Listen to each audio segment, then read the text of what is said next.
Hi everybody, Rocky from Cork. We're here today with Chad from the Covington store. Chad, why don't you tell us a little bit more about tequila?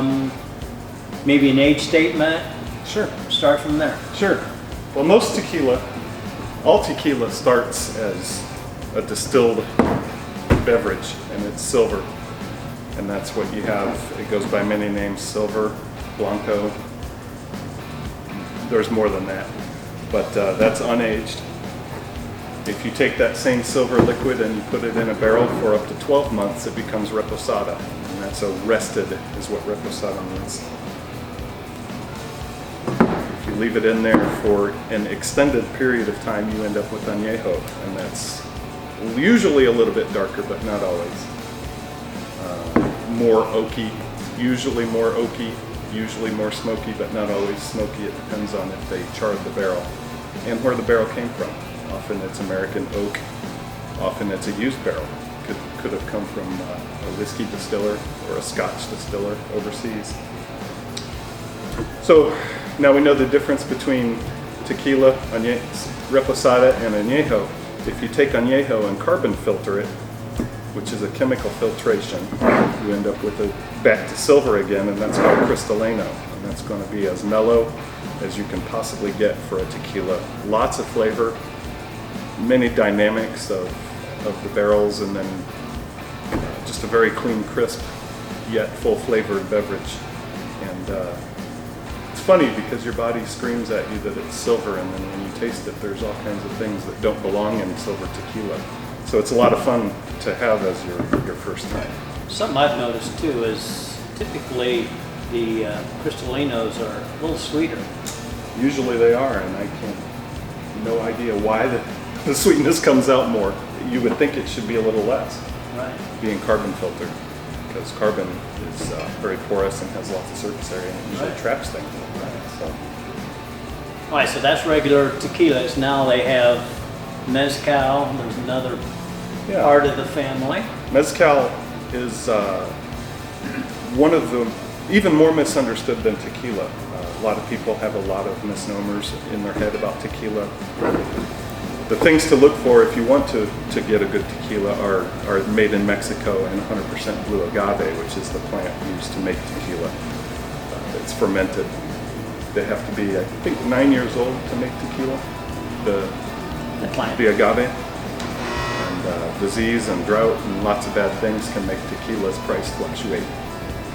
And it also has to be from the Jalisco district to be labeled as tequila. I think there's 3 provinces in Mexico that it can come from: Chihuahua, Jalisco, and the third one. it's a woman's name. Phyllis. It sounds like Veracruz. I think tequila can come from Veracruz also. You asked about the differences between mezcal and tequila. I remember asking that, yeah. Mezcal is the one that can contain a worm. It's actually against the law, regulated by the government of Mexico. Tequila does not have a worm. Some mezcals do. It's supposed to be a symbol of good luck, which is ironic because the worm is actually what can spoil the agave while it's still in the ground. So I don't know if it's a joke or superstition. I don't really know where it comes from. But some mezcals do have a worm in them. The 2 we're showing here today do not. So Chad, what new innovations have come around? With tequila, the new innovations, we have there's a process called boomerang barrels. We have 2 in Mexico right now. They're used bourbon barrels, and they send them from the distillery in Kentucky down to Mexico. Cool. They fill it with reposada tequila, and they age it so you get some fusion going on, some colorful notes that you wouldn't otherwise have. We also carry a brand of tequila called Código. It's owned by George Strait, and they have one that it's a reposada tequila that's aged in a Cabernet Sauvignon barrel, American California wine, and that's called Rosa. And it has a bit of a pink tinge when you compare it to the reposada, but every bottle or every batch is going to have a different color. It depends on how long it was used, how long it was aged, and what the temperature was, and all kinds of variables. As well as what winery it came from as well. Yeah, what winery. It's good stuff. It's a gorgeous tasting. So getting back to the ones that we're having done, those are our single barrel picks that we sent down to have that tequila aged in, right? Of the bourbon, yes. Yes. Cool. And then when we get it back, it's considered a barrel pick of tequila, again, from Cap and Cork. Awesome. Well, Chad, as everybody knows, I don't like to do videos without having something we can toast to. So what are we toasting today? We have Cap and Cork's barrel pick of Añejo,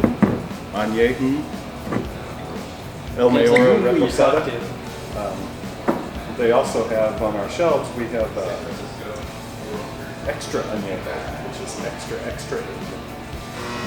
You can have another note. Sometime in the near future here, we'll have our barrel pick of an extra añejo.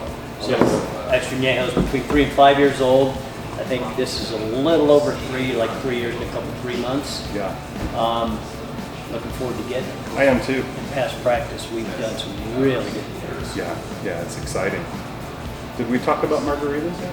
No. No? You can make a margarita with tequila. You can? It's the world's most festive drink. Say it's not true. Most people use silver tequila when they make a margarita. I like to use reposada. Honestly, there's not much of a need to use there's not much of a need to use añejo. The sweetness and the tang of the margarita kind of hides the benefits of having añejo tequila. Sure. Makes sense. Vámonos. Cheers. Cheers to you. Thanks for joining us. Remember, keep on rocking. Oh, that's good. That's all this week from the Cap and Cork Studios.